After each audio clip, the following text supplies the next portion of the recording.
사람 대 사람끼리 대화하는데도 소통이 잘 되던가요? 잘 안 되죠. 그런데 신앙 세계에 들어오면 이 해석의 문제는 훨씬 더 심각하고 중요한 문제들로 파급이 돼요. 통일교 같은 데는 뱀이 꼬셔가지고 선악과를 따먹었다라는 말을 성적인 개념을 집어넣어 버리는 거예요. JMS 문제라든지 통일교 문제라든지 이런 데서 이제 성적인 부분들이 개입되는 이유가 바로 이런 성경 해석의 문제에서 비롯되는 거다.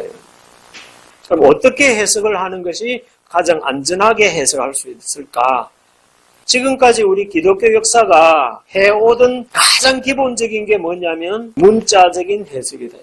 이 문자적으로 해석할 수 없는 부분들이 생기는 것은 어떻게 접근을 하느냐면 이제 영적인 해석이다. 예수님이 어린 양이다. 이것도 은유적인 법칙이 될 수 있는 것이고 이런 거죠. 그 다음에 이것은 기독론적, 기독 그러면은 이 그리스도라는 말을 이제 한문으로 표현한 건데 모든 성경의 핵심을 예수님 중심으로 해석을 하려고 시도하는 노력들. 요나가 고기 뱃속에 사흘 동안에 들어갔다가 나왔다 그러면 예수님께서 부활을 하실 이야기를 담고 있는 거야. 자, 그 다음에 이제 성경을 모형론적으로 보려고 한다. 예를 들면 양을 제물로 죽이는 그 사건은 예수님의 십자가의 죽으심을 모형으로 보여주는 거다. 이렇게. 그 다음에 비평신학적인 입장이에요. 오늘날 기독교 교회들이 성경에 대한 신적인 권위를 많이 잃어버리게 되는 굉장히 중요한 결정적인 원인이 바로 이 비평신학 때문이에요. 요한복음도 요한이 쓴 게 아니다 이거지. 그러니까 예수님이 가라사대 하고 쓰긴 했지만 이건 실제로 예수님이 하신 말씀이 아니다는 거지. 문자적으로만 봐도 안 되고 영적으로만 봐도 안 되고 너무 지나치게 기독론적으로나 모형론적으로나 비평신학적인 입장으로만 볼 수가 없는 거죠. 이 모든 것을 통합하면서도 성경을 가장 하나의 눈으로 정통하게 볼 수 있도록 눈을 열어주는 관점이 뭐냐니까 바로 성경을 구속사적으로 보자 이 말입니다. 인류의 타락과 예수 그리스도의 십자가의 보혈과 그리고 영원한 하나님의 재림을 통한 구원, 이 대줄거리는 이건 부정할 수가 없는 거예요. 예수님을 어린 양으로 비유한단 말이에요. 근데 예수님을 어린 양으로 해석을 하게 된 근거가 어딜까요? 예수님에 대해서 설명하고 있는 사복음서 안에 예수님을 어린 양이라고 표현하고 있는 부분이 한 부분밖에 없어요. 세례 요한이 예수님 보고 보라 세상 죄를 지고 하는 하나님의 어린 양이로다. 그런데 그 한 부분이 어떻게 끄집어내져 가지고 예수님을 어린 양이라고 온 기독교 세계가 보편적으로 지금 다 이해하고 있는 지경에 지금 와가 있는 거예요. 구약에서부터 예수님을 어린 양이라고 소개할 수밖에 없는 하나님의 거대한 구속사적인 흐름이 깔려져 있다는 거예요.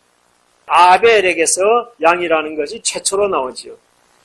왜 아벨이라는 인물을 의로운 사람이라고 칭하면서 양으로 제사를 지냈다고 표현을 했을까? 이 말이에요.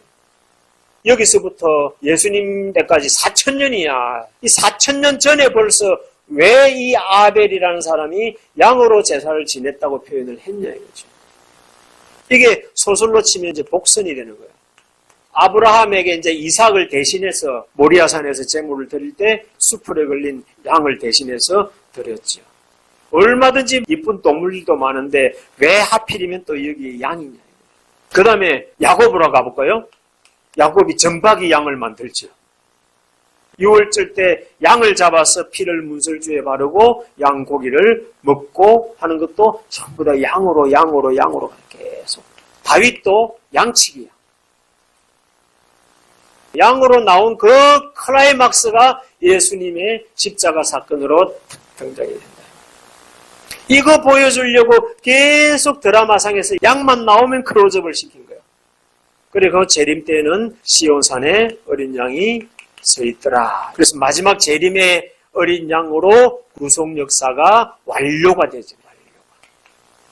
구속사적인 쭉 흐름을 타고 가보면은 이 양에 얽혀져 있는 하나님의 의도가 너무나 명확해져 버려요. 명확해진 하나님의 뜻을 가지고 신앙생활 하면은 너도 나도 반론의 여지 없이, 이론의 여지 없이 다 하나로 뭉쳐지겠죠. 이것이 있어져야 우리 기독교가 변화가 되고 쪼가리 나 있는 기독교가 하나로 통합이 될 거다.